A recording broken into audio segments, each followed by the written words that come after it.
Se dice que siempre en esas experiencias cercanas a la muerte, que no tienen nada que ver con el tema de la ponencia, pero que me gusta ponerlo como ejemplo, en ese revisar de lo que ha sido la vida de uno, es cuando realmente se tiene conciencia de la plenitud de lo que ha sido la vida de una persona, ¿no? Tengo la sensación diaria de ser consciente con la misma intensidad y con la misma plenitud, como si pudiera haber tenido esa experiencia cercana a la muerte, sin haberla experimentado. Cuando hablamos de lo desconocido, de todo aquello que no podemos o no sabemos ponerle explicación, para mí, como os decía, dejando de lado todo ese sensacionalismo y dejando todo de lado ese tipo de puntos de vista, lo que a mí más me ha conmovido y me ha movido, valga la redundancia de la palabra, a seguir indagando en estas cosas, no es otra cosa que el existencialismo. Cómo afecta a nuestras vidas este tipo de misterios, este tipo de cosas, ¿no? ¿Qué es el existencialismo? Es el ser humano como una realidad inacabada, con consciencia y libertad, cuyo destino es hacerse y realizarse en medio de múltiples contradicciones,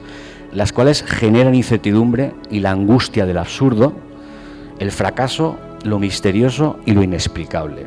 Como veis, lo misterioso y lo inexplicable está dentro del lote del aspecto filosófico, un aspecto existencial, vital, como os decía, una experiencia de vida. Esto nos lleva inevitablemente a lo que es la gran búsqueda. Esto, como sabéis, no es nada nuevo. Esto es algo que ha estado con nosotros prácticamente desde siempre. Nos lleva a plantearnos las preguntas, por ejemplo, que son lugares comunes, como ya sabemos, el quiénes somos, de dónde venimos y, por supuesto, que es para mí una de las más importantes, hacia dónde vamos, porque nos obliga a tener una imagen como especie. Fijaros la cantidad de filósofos, de pensadores, de personas que han dedicado toda una vida a tratar de hallar esas respuestas. Parece que no terminamos de llegar al fondo del asunto. Es una inquietud que incluso me atrevería a decir que nos define como especie.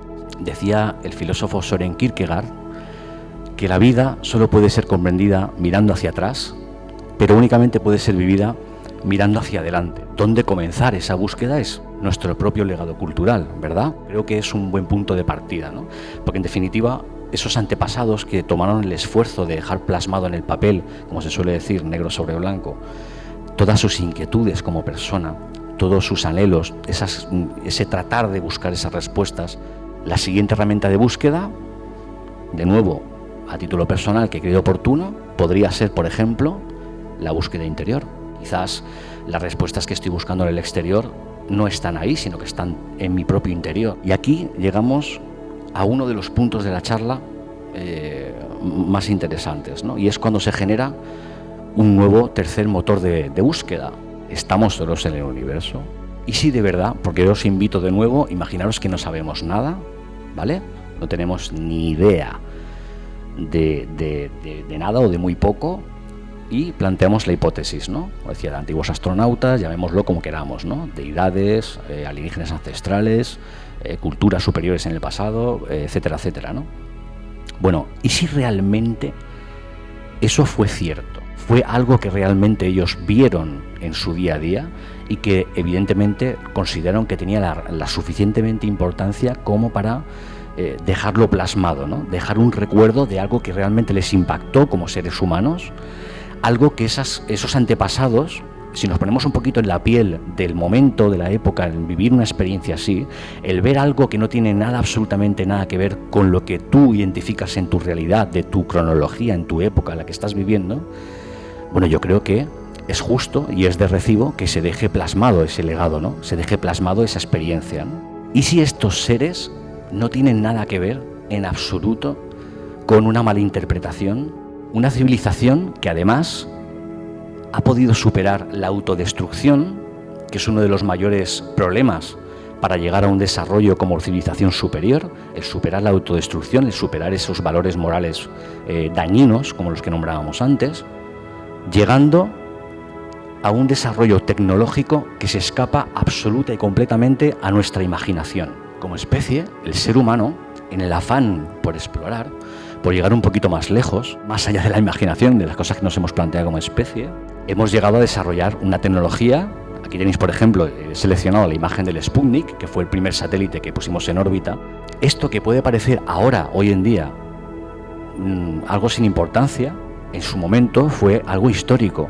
Era la primera vez que el ser humano ponía un cacharro, por llamarlo de una manera muy burda, en el espacio. O, por ejemplo, la famosa perra laica. De ahí pasamos a Yuri Gagarin, fuimos avanzando exponencialmente y ya no nos conformábamos con lo que habíamos hecho, ¿no? Que para entonces, como os decía, eran grandes logros. Había que llegar un poco más allá, había que ser más valientes, intentar superarnos. Apolo 11, todo el mundo estaba pendiente del televisor. Por fin, teorías aparte, porque no vamos a entrar, porque no daría tiempo, llegamos a dar ese pequeño gran paso, ¿no?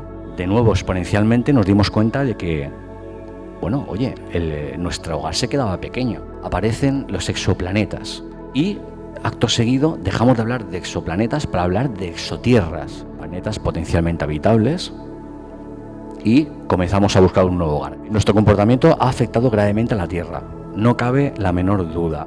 Por supuesto, la contaminación. Y yo me río por dentro porque seguramente alguno de vosotros estará pensando, de nuevo Jorge, qué original, ¿no? ¿Me vas a hablar de la contaminación a estas alturas de mi vida?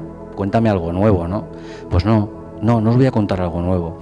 No os iba a hablar de fenómeno ovni, no os voy a dar datos de casuística, porque considero que el forzaros, y valga la expresión, y me vais a perdonar, a que penséis en estas cosas, a tener, como os decía al principio, esa lucidez, de ser consciente de mi propia lucidez hoy, aquí, en estas jornadas, tener la oportunidad de que vosotros me estéis escuchando de verdad, no con el oído, sino con el corazón, me obliga a hacer hincapié en estas cosas, porque son muy, muy, muy importantes. Y por supuestísimo, la alteración del medio ambiente, ¿vale? Es obvio que nuestra manera de ser, fijaros qué increíble, ha tergiversado, ha machacado y lo sigue haciendo a nuestro entorno, ¿no? A nuestro hogar, a nuestra casa. Según la revista Nature, y aquí voy a dar unos datos, solamente, fijaos qué salto cronológico, para el año 2100 habremos vertido 11 millones de toneladas de residuos sólidos.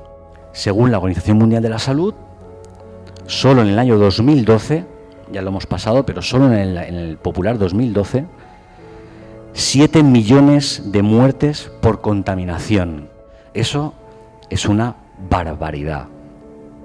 Según estadísticas, como veis aquí lo he puesto en rojo porque me parece ya, vamos a ir un poquito a peor, dejando de lado otro tipo de desperdicios, por supuesto, porque los hay, se han vertido al océano 155 millones de toneladas de plástico.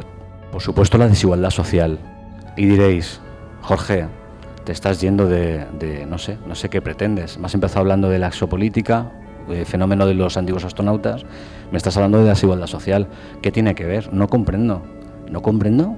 ¿De verdad no entiendes la relación que existe entre la desigualdad social, tu especie, la vuestra, la nuestra, la de todos, y con esa imagen que estamos dando hacia el espacio exterior, hacia quien sea que estáis escuchando desde hace miles y miles de años?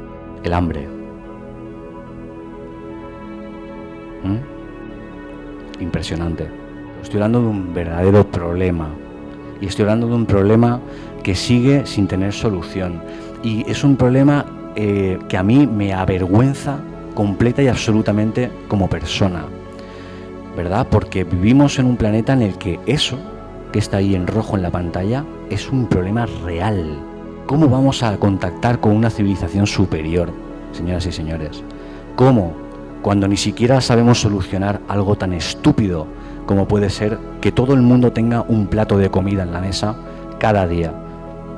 Que ningún niño muera de hambre en el mundo y no tenga nada que echarse a la boca y que tenga el estómago repleto de lombrices porque no tiene nada que comer. Cuando en el otro lado del mundo se tiran 1.300 millones de toneladas de comida a la basura. Basura que en parte genera un problema secundario, como veíamos hace un momento, ¿verdad? Y por supuesto, y en esto me incluyo porque yo no tengo la exclusividad, yo no soy la excepción, ni muchísimo menos, yo soy parte del problema, yo tengo parte de culpa, por supuesto, yo el primero además. Familias que tiran comida, familias que viven en la abundancia, aunque no muchas, por desgracia, por lo que estamos viviendo, ¿no? Con esta crisis, pero se ha tirado mucha comida, se tira mucha comida, ¿no? Por supuesto, los conflictos bélicos, otra maravillosa aportación que hemos hecho a la existencia del ser humano. Esto es una realidad y esto es algo que no hemos tampoco subsanado a lo largo de nuestra historia. Por supuesto, el famosísimo capitalismo, el dinero. Vivimos en una sociedad que está condicionada por el dinero. Somos una especie que vive, pesa, sopesa y valora todo o casi todo desde un contexto monetario. Tanto tienes, tanto vales. No va a ser todo malo, también tenemos potencialidades. El arte, absolutamente necesario en nuestras vidas. Ciencia. Hemos hablado de hambre, hemos hablado de exoplanetas, carrera espacial, el camino un poco. Lo he hecho lo mejor que he podido para llegar a vosotros, para llegar al corazón de cada uno de vosotros, que es lo que más a mí me preocupa. Siempre se ha dicho que el ser humano, lo más concreto y lo más excepcional que nos identifica como especie es esa dualidad en la que nos manejamos. Pues somos capaces de los más hermosos sueños, como podéis ver ahí, pero también somos capaces de las más terribles pesadillas, ¿verdad? Y eso es algo absolutamente increíble, ¿no? No concibo una especie que sea capaz al mismo tiempo de poder llegar a esos dos extremos en sus vidas, ¿no? Es algo realmente impresionante. Os invito a que penséis, a que sintáis, a que hagáis ejercicio de autocrítica, no como personas que vivís en una civilización llamada especie humana, que vive en un planeta llamado Tierra y un planeta que está en una galaxia y que formamos parte de algo más que no sabemos identificar, que no sabemos explicar, que en ocasiones nos sobrepasa, son sensaciones, es muy difícil, como veis, ¿no? En realidad lo que estoy tratando es de sacar una emoción que siento, esas mariposillas que tenemos aquí, ¿no? Que muchas veces sentimos a flor de piel y que no sabemos ponerle palabras, pero que nos trasciende como individuos, ¿no? Pensar en todo ello. Si cuando salgáis de aquí habéis hecho ese ejercicio y os sentís un poquito mejor con vosotros mismos, o peor, cada uno con su conciencia, yo me siento absoluta y plenamente satisfecho de esto, de estar aquí hoy, de que me habéis prestado atención, de que hayáis tenido la paciencia de aguantarme este rato y bueno, y nada más. Me despido de vosotros, muchísimas gracias por vuestra atención, de nuevo gracias a los compañeros que han venido de muy lejos para estar hoy conmigo, y darme su abrazo.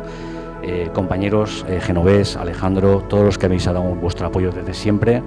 El aplauso no es para mí, es para todos vosotros. Muchas gracias.